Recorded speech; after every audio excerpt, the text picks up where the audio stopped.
À quoi servent nos habitudes? Nos habitudes servent d'abord à nous sécuriser. Elles maintiennent un certain équilibre dans notre vie et puis elles nous fournissent aussi des repères bien stables. Les mêmes événements ont toujours les mêmes conséquences lorsqu'ils se répètent de la même façon. Ça nous sert de point d'ancrage et de point de référence dans notre existence. J'aimerais enfin vous parler de la plasticité du cerveau. Jusqu'à il y a peu de temps, le corps médical pensait que le cerveau cessait d'évoluer à partir d'un certain âge.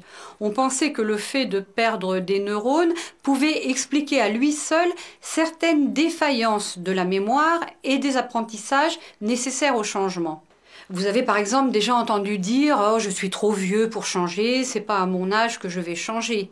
Cette certitude renforçait l'idée qu'à partir d'un certain âge, on ne peut plus évoluer, on ne peut plus changer.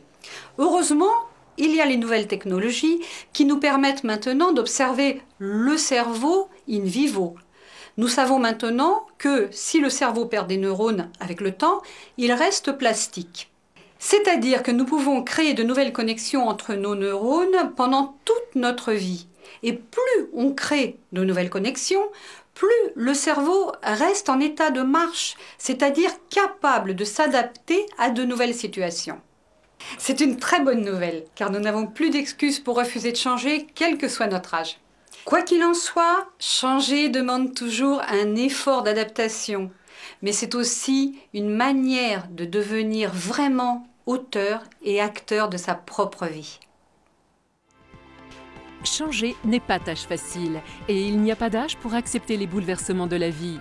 Cette formation vous apprendra en douceur et pas à pas à positiver tous ces renouveaux, à changer votre façon de voir les choses, mais aussi à accompagner les autres dans cette même voie.